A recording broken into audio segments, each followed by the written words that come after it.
അഗസ്ത്യസ്തുതി.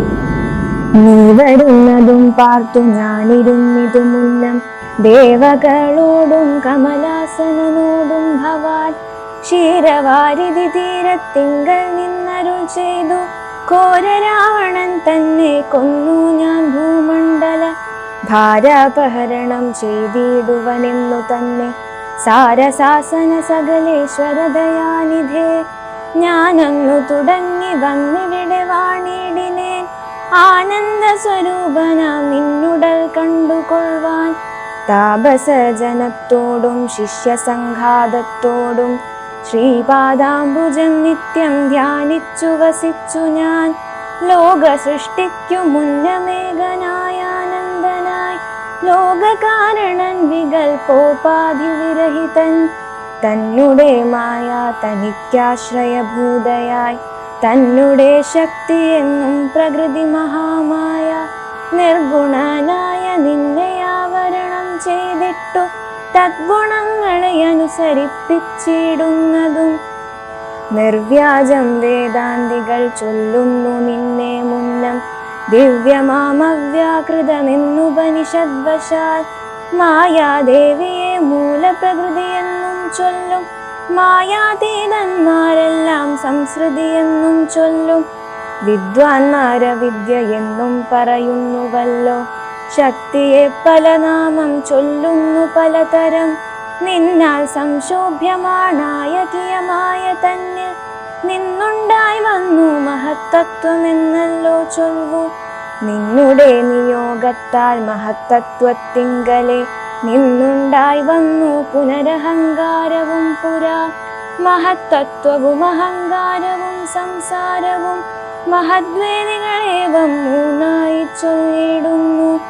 സാത്വികം രാജസവും താമസമെന്നീ വണ്ണം വേദ്യമായി ചമഞ്ഞിതു മൂന്നുമെന്നറിഞ്ഞാലും, താമസത്തിങ്കൽ നിന്നു സൂക്ഷ്മതന്മാത്രകളും ഭൂമി പൂർവക സ്ഥൂല പഞ്ചഭൂതവും പിന്നെ രാജസത്തിങ്കൽ നിന്നുണ്ടായതിന്ദ്രിയങ്ങളും തേജോരൂപങ്ങളായ ദൈവതങ്ങളും പിന്നെ സാത്വകത്തിങ്കൽ നിന്നു മനസ്സുമുണ്ടായി വന്നു. സൂത്രരൂപകം ലിംഗം ഇവറ്റിൽ നിന്നുണ്ടായി. സർവത്ര വ്യാപ്ത സ്ഥൂല സഞ്ചയത്തിങ്കൽ നിന്നു ദിവ്യനാം വിരാട് പുമാനുണ്ടായതെന്നു കേൾപ്പു.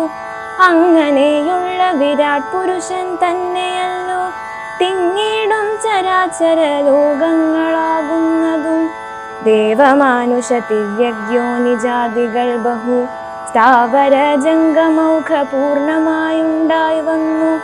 ത്വന്മായാ ഗുണങ്ങളെ മൂന്നുമാശ്രയിച്ചല്ലോ ബ്രഹ്മാവും വിഷ്ണു താനും രുദ്രനുമുണ്ടായി വന്നു. ലോക സൃഷ്ടിക്കു രജോ ഗുണമാശ്രയിച്ചല്ലോ ലോകേശനായ ധാതാ നാഭിയിൽ നിന്നുണ്ടായി. സത്വമാം ഗുണത്തിങ്കൽ നിന്നു രക്ഷിപ്പാൻ വിഷ്ണു രുദ്രനും തമോ ഗുണം കൊണ്ടു സംഹരിപ്പാനും. ബുദ്ധിജാതാകളായ മൃത്തികൾ ഗുണത്രയും നിത്യമംശിച്ചു ജാഗൽ സ്വപ്നവും സുഷുപ്തിയും ഇവറ്റിനെല്ലാം സാക്ഷിയായ ചിന്മയൻ ഭവാൻ. നിവൃത്തൻ നിത്യനേകനവ്യയനല്ലോ നാഥ. യാതൊരു കാലം സൃഷ്ടി ചെയ്യുവാനിച്ഛിച്ചു ഭവാൻ മോദമോടപ്പോൾ അംഗീകരിച്ചു മായ തന്നെ. തന്മൂലം ഗുണവാനെ പോലെയായതു ഭവാൻ ത്വന്മഹാമായ രണ്ടു വിധമായി വന്നാളല്ലോ. വിദ്യയും അവിദ്യയുമെന്നുള്ള ഭേദാഖ്യയാ വിദ്യ എന്നല്ലോ ചൊൽവു നിവൃത്തി നിരതന്മാർ. അവിദ്യാവശന്മാരായി വർത്തിച്ചിടിന ജനം പ്രവൃത്തി നിരതന്മാരെന്നത്രേ ഭേദമുള്ളൂ. വേദാന്തവാക്യാർത്ഥ വേദികളായി സമന്മാരായി പാദഭക്തന്മാരായുള്ളവർ വിദ്യാത്മകന്മാർ.